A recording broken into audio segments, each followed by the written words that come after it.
La mission, c'est d'accompagner le développement économique du territoire par l'innovation. C'est des projets qui soit viennent directement de la recherche et qui se transforment en créateurs d'entreprises. Et après, derrière, un des enjeux, c'est de construire une équipe autour du créateur, parce que ça, c'est une des clés du succès. Soit c'est des projets, au contraire, qui sont portés par une personne qui ne vient pas forcément de la recherche, mais qui a un premier bagage technique qu'il a développé par son expérience professionnelle, et puis qui a un projet qui nous paraît pertinent. Et là, on va plutôt au contraire essayer d'accrocher ces projets-là avec la recherche sur le territoire. Une des spécificités à Atlampol, c'est qu'on a développé un accompagnement dans la durée, parce que les projets innovants, souvent, ça demande du temps. Et donc, on a une offre d'accompagnement qui va jusqu'à 5 ans après la création de l'entreprise. On est 8 personnes qui faisons l'accompagnement depuis la détection très en amont et la préparation, je dirais, pré-incubation des projets, l'incubation et l'accompagnement, développement des entreprises. Dès la phase d'évaluation, on essaye d'apporter des outils aux porteurs de projets pour travailler sur tous les enjeux, que ce soit les questions de faisabilité technique, c'est souvent là où ils viennent nous voir, mais il y a aussi les enjeux d'accès au marché, les enjeux juridiques, les sujets d'organisation et puis de financement. Donc on aborde ça très tôt, même au stade du concept, pour que les porteurs de projets puissent se poser les bonnes questions, trouver les réseaux pour y répondre et faire maturer leur projet d'entreprise le mieux possible. Ce qu'on est venu chercher chez Atlampol, c'est vraiment d'abord un retour d'expérience, de ne pas rester tout seul dans notre coin.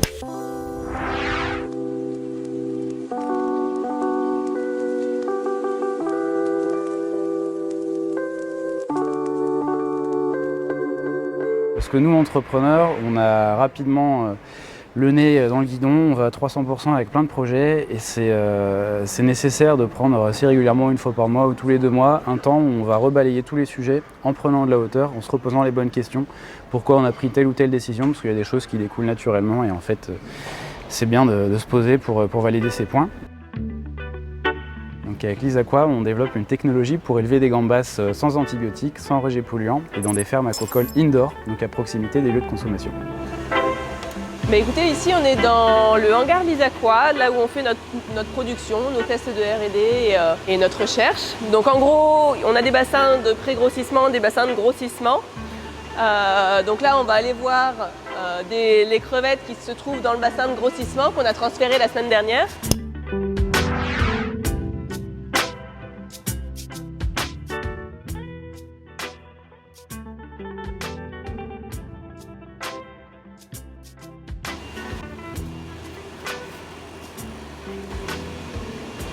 Donc voilà les bébêtes.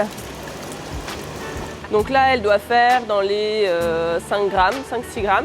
Donc là, je vais les mettre dans une bassine. Donc là, la bassine, je l'ai remplie avec du biofloc, avec notre milieu de culture, en gros, qui est riche en bactéries et en micro-organismes, avec du plancton, du végétal, de l'animal, qui apporte de la robustesse aux crevettes et diminuer l'apport d'aliments exogènes, et également gérer le cycle de l'azote dans les bassins. Depuis 3 ans, on a développé notre technologie à l'échelle prototype. D'abord des petits bassins qu'on a fait agrandir. Donc aujourd'hui, on a une installation qui fait à peu près 150 mètres cubes d'eau sur 500 mètres carrés. Et là, on va mettre en place une installation pilote qui va vraiment prouver notre technologie à l'échelle pré-industrielle. Donc là, actuellement, on réalise une augmentation de capital d'1,2 million qu'on va coupler avec une aide de la BPI. Donc on a été labellisé Deep Tech, notamment grâce à l'accompagnement d'Atlampol. Depuis l'origine, c'est à peu près 380 entreprises qui ont été créées et accompagnées. En portefeuille, c'est environ une trentaine de nouveaux projets accompagnés par an. On va prendre potentiellement tout type de projet dans la mesure où on pense que c'est un projet qui a du potentiel pour se développer. On connaît bien les outils de financement, on a les fonds régionaux et on organise des événements comme aujourd'hui Start West qui permettent de faciliter cette mise en relation. Atlampol nous a apporté la crédibilité qui nous a permis d'ouvrir les portes à la BPI France.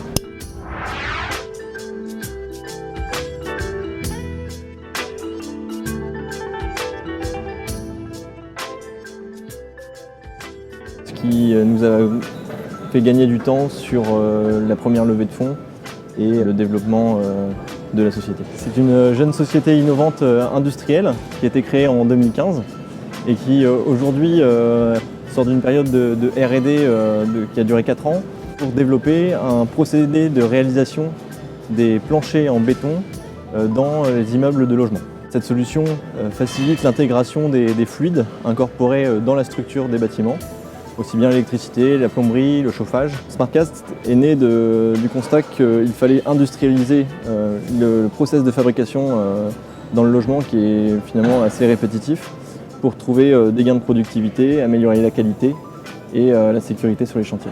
Ça fait 18 ans que j'exerce ce métier, je ne m'ennuie pas, parce que les sujets d'innovation d'aujourd'hui ne sont pas du tout ceux d'il y a 18 ans, que les profils des entrepreneurs non plus, les réseaux d'accompagnement ont évolué, donc c'est un univers qui se renouvelle en permanence. Et ça, c'est très stimulant, je trouve. On est vraiment copilote à leur côté pour vraiment les aider dans l'avancement, donc on a une implication très très forte. Chaque chargé de mission a une douzaine environ de projets en portefeuille, donc il est vraiment complètement dédié aux chefs d'entreprise qui l'accompagnent.